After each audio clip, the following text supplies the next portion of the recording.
the Forgotten Woods. When Jason agreed to go on the camping trip with his friends, he didn't expect to end up in the middle of nowhere. The original plan was simple: a weekend of hiking and relaxing near a well-known lake. But Danny, the self-proclaimed adventurer of the group, had insisted on taking a detour to explore an unmarked trail he'd found online. "It's a hidden gem," Danny had promised, waving a crumpled printout. Jason hesitated, but peer pressure and Danny's unshakable enthusiasm won out. They left the main path behind and ventured deeper into the forest, their laughter and conversations masking the growing unease Jason felt. By late afternoon, the trees grew thicker, their branches twisting overhead to block out the sun. The air was cooler here, damp and heavy, and an eerie silence replaced the comforting rustle of leaves. Even the birds seemed to avoid this part of the woods. "Are we close yet?" Jason asked, his voice breaking the silence. Danny checked his map, frowning. "It should be just over this ridge." He didn't sound as confident as before. When they reached the top of the ridge, they found a clearing. At the center was a dilapidated cabin, its wooden walls warped and blackened by time. The roof sagged dangerously, and shards of glass clung to the window frames.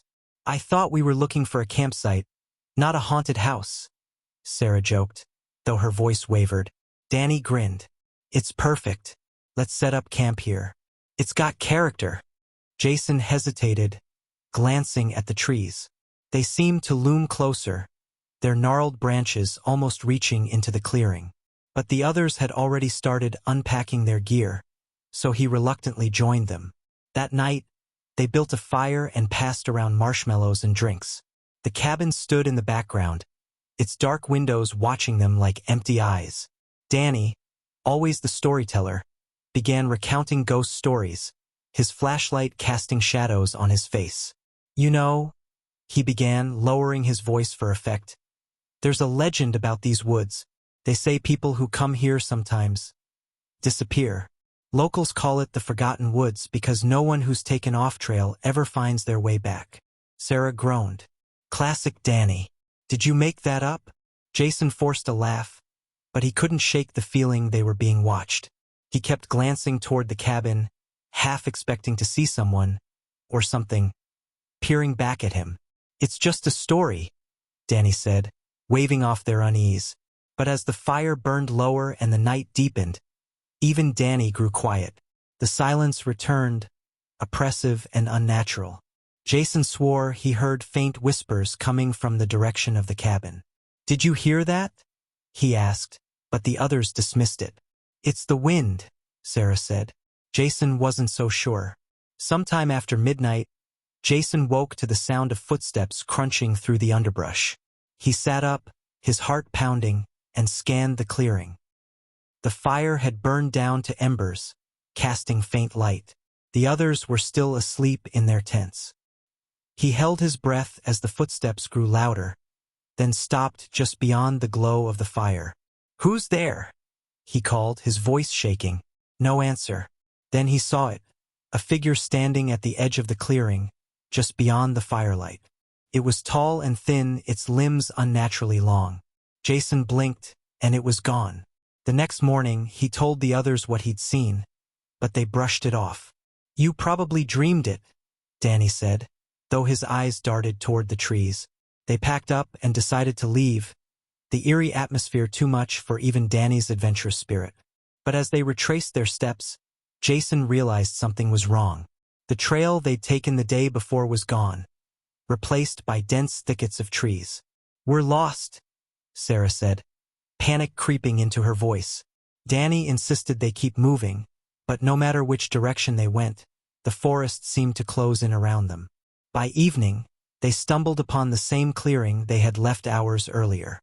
The cabin stood in the center, looking darker and more foreboding than before. "That's impossible," Jason said, his voice shaking. "We've been walking all day." No one wanted to admit it, but it was clear. The forest wouldn't let them leave.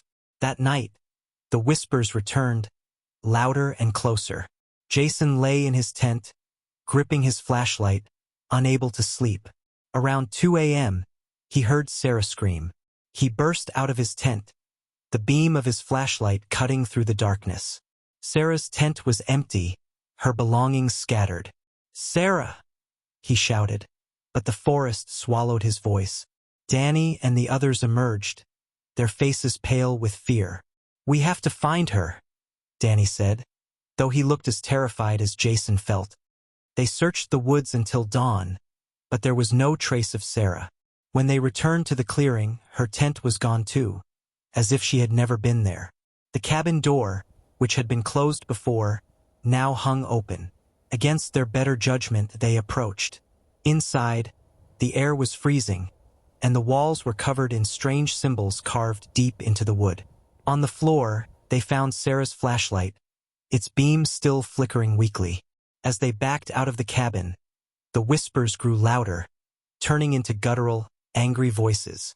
Jason felt something brush against his shoulder, and when he turned, no one was there. "Run!" Danny shouted, and they bolted for the trees. The forest seemed to shift around them, the trees closing ranks, forcing them back toward the cabin. Jason tripped and fell, his flashlight flying from his hands. When he looked up, the figure from the night before loomed over him, its hollow eyes staring down. Jason screamed, but everything went black. Only one member of the group was found a week later, wandering near the edge of the woods, incoherent and covered in scratches. They couldn't explain what happened or how they got out. The others were never seen again. Locals say the cabin still stands, and on quiet nights, you can hear whispers in the forgotten woods, calling for the next visitors to lose their way.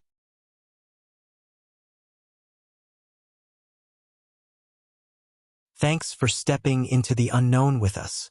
If this story gave you chills, hit that like button, drop a comment with your favorite twist, and don't forget to subscribe, because the best stories always have another chapter waiting. See you in the shadows.